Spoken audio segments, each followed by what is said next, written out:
आज हम जिस फिल्म की बात करने वाले हैं उसे बनाने से पहले ज्योतिष ने ये कहा था कि ये फिल्म मत बनाओ, नहीं तो बहुत सी कुर्बानियां देनी पड़ेंगी। और हुआ भी ऐसा ही था। 16 साल में बनकर तैयार हुई ये फिल्म कई बार रुकी। शुरू के 1 महीने में ये फिल्म फ्लॉप हो गई, पर फिल्म की मेन हीरोइन के गुजरने के बाद फिल्म ने जो रफ्तार पकड़ी, उसने इस फिल्म को उस साल की सबसे ज्यादा कमाई करने वाली फिल्म बना दिया। इसके गाने आज भी मन को सुकून देते हैं। मौसम है आशिकाना, है दिल कहीं से उनको ऐसे इन्हीं लोगों ने ले लिया दुपट्टा मेरा। चलते चलते यूं ही कोई मिल गया था। चलो दिलदार चलो, चांद के पार चलो।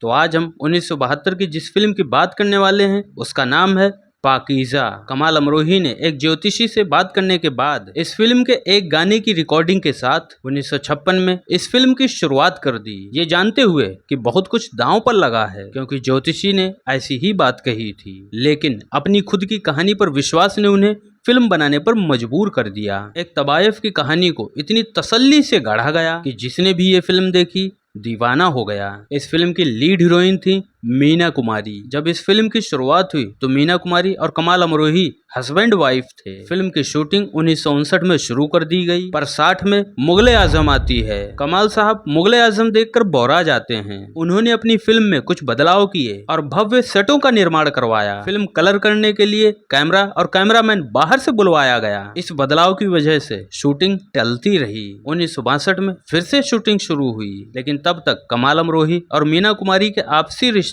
खराब हो चले थे। फिल्म में हीरो के लिए धर्मेंद्र को साइन किया गया, लेकिन सेट पर जब कमाल अमरोही ने देखा कि मीना कुमारी और धर्मेंद्र के बीच की नजदीकियां बढ़ रही हैं, तो उन्होंने धर्मेंद्र को फिल्म से निकाल दिया और उसके बाद राजकुमार को कास्ट किया। फिल्म की शूटिंग पुनः शुरुआत से शुरू हुई, पर तब तक पैसा पानी की तरह बह चुका था। इसीलिए वो सीन जो लॉन्ग डिस्टेंस के थे उन्हें पुनः शूट नहीं किया गया, बल्कि पास के और क्लोजअप शॉट को दोबारा शूट किया गया। ऐसा अगर आप ध्यान से फिल्म देखेंगे तो आपको भी समझ में आ जाएगा। फिल्म का कुछ हिस्सा शूट हो जाता है, पर तब तक मीना कुमारी और कमाल अमरोही के रिश्ते और खराब हो जाते हैं। 1964 में दोनों लोग बिना तलाक के ही अलग अलग रहने लगते हैं। उसके बाद फिल्म डिब्बा बंद हो जाती है। अलग रहने के बाद मीना कुमारी ड्रिंक की आदी हो जाती हैं। काफी समय बीत जाता है, फिल्म पर कोई काम नहीं होता। 1968 में कमाल साहब मीना कुमारी को एक लेटर लिखते हैं कि पाकीज़ा फिल्म में काम करने के लिए अगर तुम्हें तलाक चाहिए तो मैं तुम्हें दे दूंगा। काफी समय तक जब कोई जवाब नहीं आता है तो कमाल साहब मीना कुमारी के खास दोस्त सुनील दत्त और नरगिस को अपनी फिल्म पाकीज़ा के बारे में बताते हैं। सुनील दत्त और नरगिस शूट किए हुए कुछ सीन्स देखते हैं, वे भौचक्के रह जाते हैं। दोनों लोग मीना कुमारी के पास जाते हैं और उन्हें समझाते हैं। तब मीना कुमारी कमाल साहब को भी एक लेटर भेजती हैं कि मैं ये फिल्म सिर्फ 1 रुपए में करूंगी। 1969 में फिल्म की शूटिंग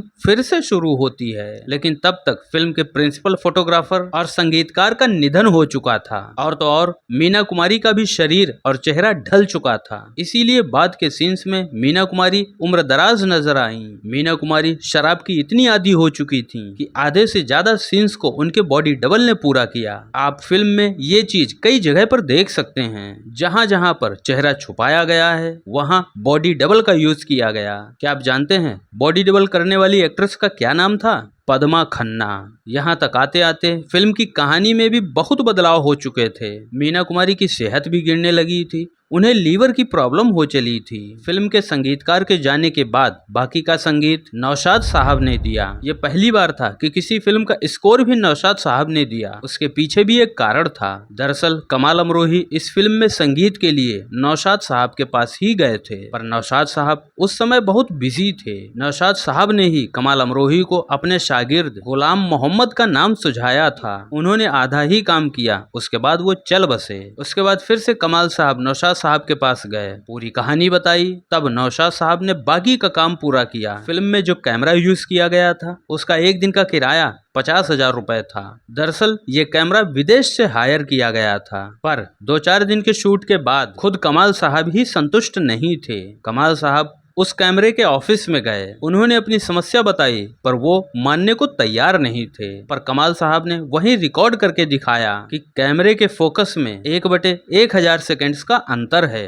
ये देख ऑफिस वाले भौचक्के रह गए। उन्होंने माना कि कैमरे में खामी है। उसके बाद उन्होंने कैमरे को फ्री में शूट करने के लिए दे दिया, क्योंकि ये पहली बार था जब किसी फिल्मकार ने ऐसी गलती निकाली हो। इन्हीं सब प्रॉब्लम्स की वजह से फिल्म की शूटिंग धीमी गति से आगे बढ़ रही थी। धीरे धीरे वो समय भी आया जब फिल्म बनकर पूरी हुई। 4 फरवरी 1972 को मुंबई के मराठा मंदिर में इस फिल्म को भव्य समारोह के साथ पालकी में रखकर फिल्म की रील लाई जाती है और रिलीज की जाती है। फिल्म देखने वालों में जबरदस्त क्रेज देखने को मिला, लेकिन जैसे ही इस फिल्म को पूरे हिंदुस्तान में रिलीज किया जाता है, फिल्म को दर्शक ही नहीं मिलते हैं। कुछ थिएटर्स में 2 दिन बाद ही फिल्म उतार दी जाती है। शायद फिल्म का इतने सालों में बनकर तैयार होना इसका कारण था। 1-1.5 महीने के अंदर फिल्म फ्लॉप हो जाती है। पर उसी समय एक दुखद घटना भी होती है। 31 मार्च को मीना कुमारी का निधन हो जाता है। जब ये खबर पूरे हिंदुस्तान में फैली, पूरा हिंदुस्तान उमड़ पड़ा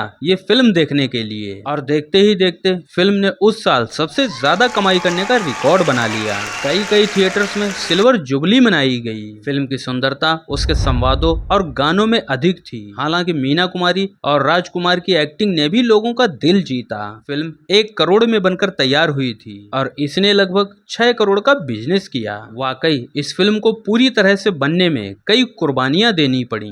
खैर, आज के वीडियो में इतना ही। आप फिल्मी इंडियन पर भानु को सुन रहे थे। धन्यवाद।